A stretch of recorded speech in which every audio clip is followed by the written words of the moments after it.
ये है बस सोचने से कुछ ना होगा, खुद मंजिल पास न आएगी। बिन संघर्ष किए तुझको जीत भी रास न आएगी। जो गिरा है वो हार नहीं, जो उठा नहीं वो हार गया। ना उम्मीदी और आलस ही बड़े बड़ों को मार गया। तो उठो चलो आगे बढ़ो, जो भी चाहा है तूने एक दिन तेरा होगा। बस सोचने से कुछ ना होगा। नमस्कार, आप सभी का स्वागत है हमारे इस साक्षात्कार कार्यक्रम में। मैं हर्षिता सिसोदिया, क्लास 12 सरस्वती बालिका उच्च माध्यमिक विद्यालय की स्टूडेंट अपनी सहपाठी प्रांजल कंवर के साथ यहाँ उपस्थित हूँ। हमारा विद्यालय सन 1974 से संचालित है। हमारे विद्यालय में पूर्व छात्राएं अनेक क्षेत्रों में सफलता का परचम लहरा रही हैं। उनमें से ही एक विशिष्ट पूर्व छात्रा हैं आप डॉक्टर निधि गुप्ता। नमस्कार, मुझे बुलाने के लिए बहुत बहुत धन्यवाद। मेरा नाम डॉक्टर निधि गुप्ता है। मैं सरस्वती बालिका विद्यालय की ही पूर्व छात्रा हूँ। 1992 में मैंने यहाँ से 12वीं कक्षा पास करी थी। उसके बाद मैंने SMS मेडिकल कॉलेज से अपना MBBS किया था और SMS मेडिकल कॉलेज से ही महिला प्रसूति विभाग में MS की डिग्री प्राप्त करी थी। इसके बाद अब मैं राजस्थान सरकार के साथ सीनियर स्पेशलिस्ट के रूप में कार्यरत हूँ। दीदी, आप हमें उस समय के बारे में बताएं जब आप छात्रा थी। आप अपने समय का नियोजन किस प्रकार करती थी? जब हम छात्रा थे तो हमारा जीवन तुम्हारे लोगों से काफ़ी आसान था, क्योंकि डिस्ट्रैक्शन जिनको कहते हैं कि आजकल ध्यान बटाने वाली बहुत सारी चीज़ें आ गई हैं, वो हमारे समय में कम होती थी। तो हमें अपना समय का नियोजन करना थोड़ा आसान रहता था। हम सबसे पहले तो है कि पढ़ाई का टाइम टेबल बनाते थे और उसमें खेलने कूदने का टाइम भी अवश्य रखते थे। सोशल मीडिया का तो टाइम उसमें बिल्कुल था ही नहीं, तो वो हमें समय की बहुत बचत थी, जिसको हम अपने मित्रों और साथी छात्राओं के साथ खेल कूद में व्यतीत करते थे। और बाकी हमारा ऐसा रहता था कि सारे विषय प्रतिदिन पढ़ने का, रिवाइज करने का सिस्टम रहता था, जिससे कि लास्ट में जब एग्जाम होता है तो अतिरिक्त भार नहीं पड़ता था। आप आदर्श जो छात्र छात्रा होते हैं उनमें किस प्रकार के गुण देखती हैं? आदर्श छात्र छात्रा में आप ऐसा कह सकते हैं कि जो अपने समय का नियोजन, जो आपने खुद नहीं पूछा, वो सबसे मुख्य चीज़ होती है कि वो अपने समय को नियोजित करके चले। जो विषय उसको कमज़ोर लगते हैं उनके ऊपर, जो जनरल बच्चों का एटीट्यूड होता है कि उस पर ध्यान नहीं देते, लेकिन उस पर ही ज़्यादा ध्यान दिया जाना चाहिए, जिससे कि वो बाकी विषयों के बराबर आए। और प्रतिदिन सारे विषय को पढ़ना और उनको रिवाइज करना, और जो मन में अपने प्रश्न होता है उनका ज़रूर पूछना चाहिए अपने अध्यापक अध्यापिकाओं से।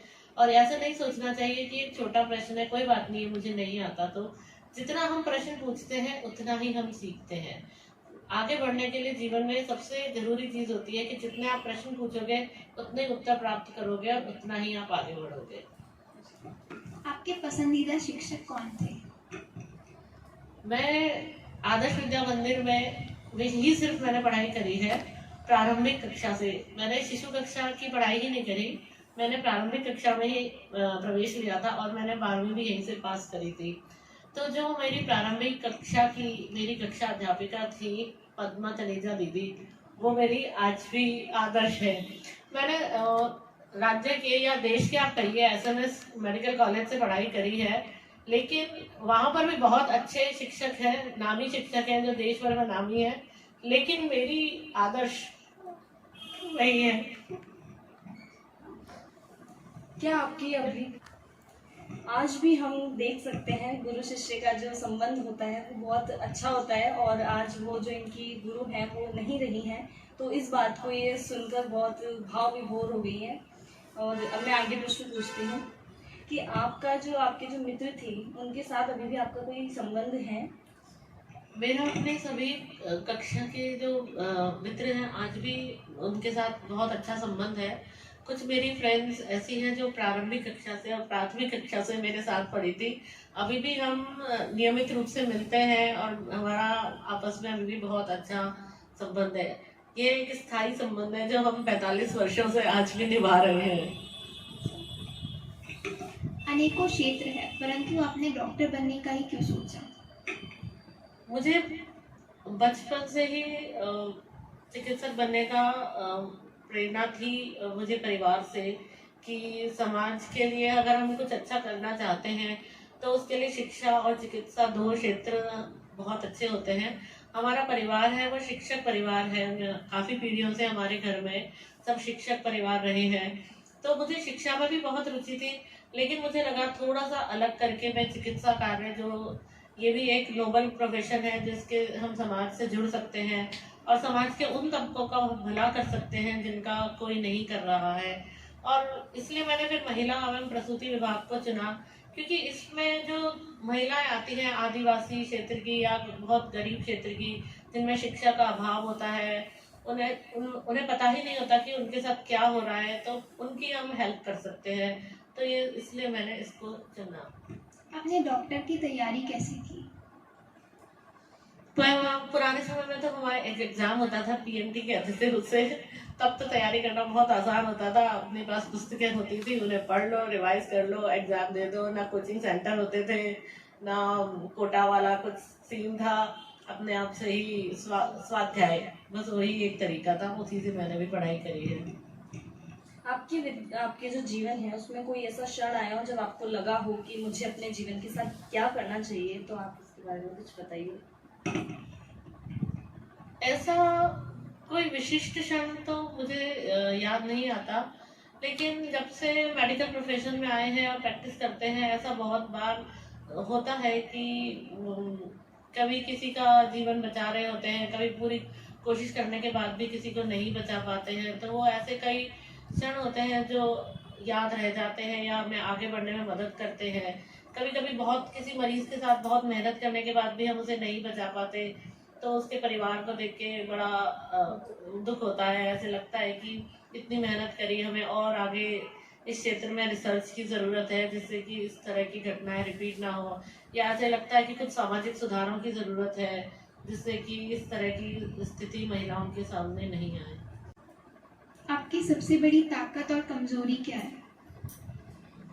मेरा मस्तिष्क वो मेरी ताकत भी है और वो मेरी कमजोरी भी है।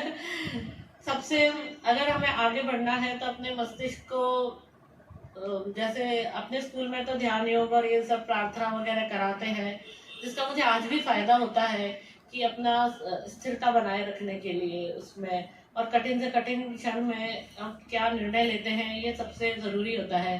जैसे मैं एक महिला स्त्री रोग विशेषज्ञ हूँ, तो मेरा काम सर्जरी करना भी है।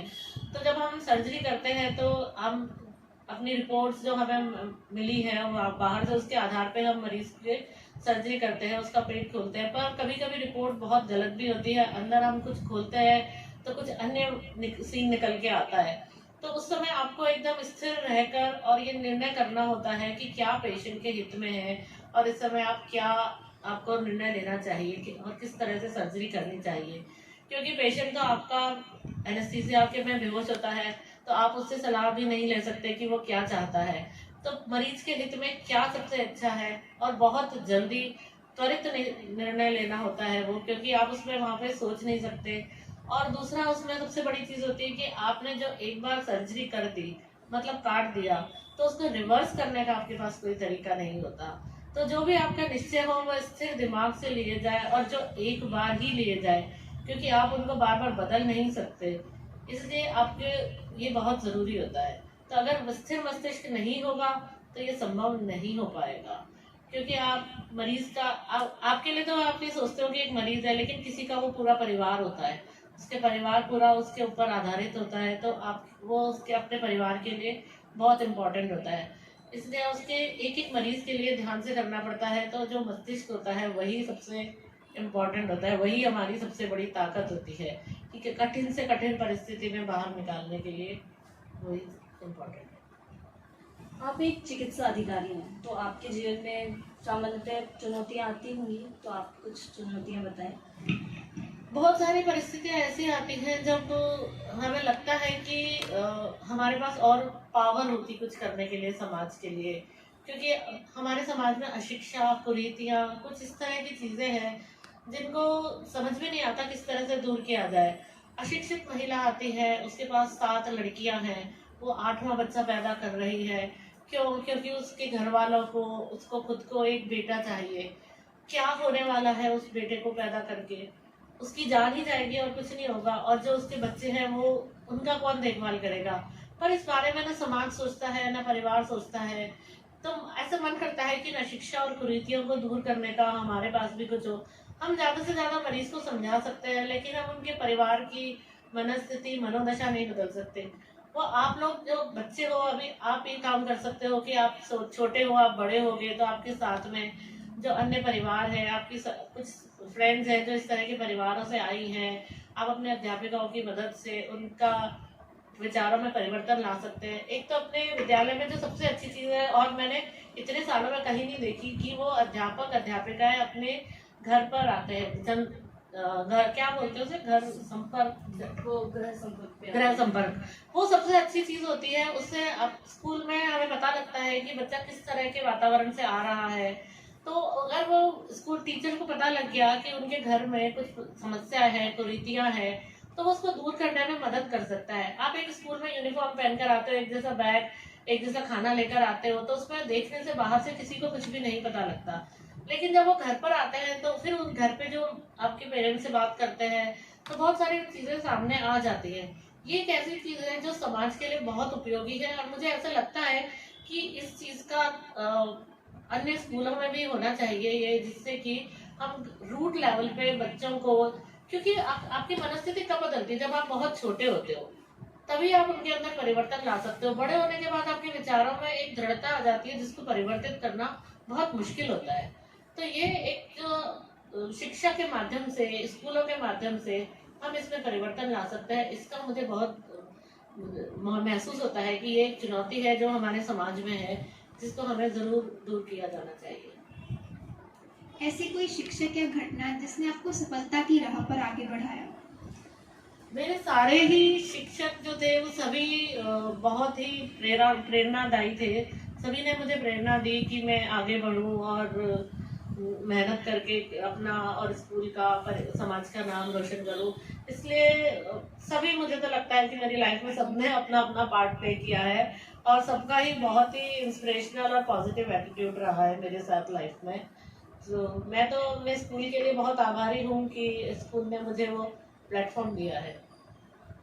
जैसा आप जानती हैं कि हमारा विद्यालय जो है एक बालिका विद्यालय है, तो आप इसके लिए कोई उपदेश, कोई संदेश देना चाहेंगे? बालिका ही सबसे बड़ी शक्ति है समाज की। उनको बड़े होके वो ही परिवार चलाएंगी और वो ही सृजन करेंगी। तो सबसे ज्यादा चुनौती उन्हीं के कंधों पर होती है। उन्हीं को दृढ़ रहना होता है, अपने विचारों में उनको दृढ़ता रखनी चाहिए। जैसा मैं आपको बता रही हूँ कि महिलाएं अशिक्षा और कुरीतियों की शिकार होती है। अपने आप को, अपने साथियों को, अपने जूनियर्स को, अपने सीनियर्स को, सबसे उनको बचाना, आपस में आगे बढ़ना, ये आप लोगों की सबकी जिम्मेदारी है। इसमें मैं छोटा बड़ा कुछ नहीं होता है, या हम बड़े होके करेंगे ऐसा नहीं होता। ये तो बहुत छोटेपन से ही जरूरी होता है कि आप अपने विचारों में परिवर्तन लाएं। और अपने स्कूल में अध्यापिकाएं वैसे भी बहुत पॉजिटिव होती है और आपकी हेल्प करती है। तो ये सब चीजें तो आप लोग बहुत अच्छे से कर सकते हो अपने समाज में। और अगर आपको ऐसा लगता है कि कोई समाज का ऐसा तबका है जिसको हेल्प की जरूरत है, तो आप शुरू से ही अपना उसको हेल्प दे सकते हो और उनको आगे बढ़ने में मदद कर सकते हो। बहुत बहुत धन्यवाद आपकी इस इंटरव्यू के लिए। Thank you so much.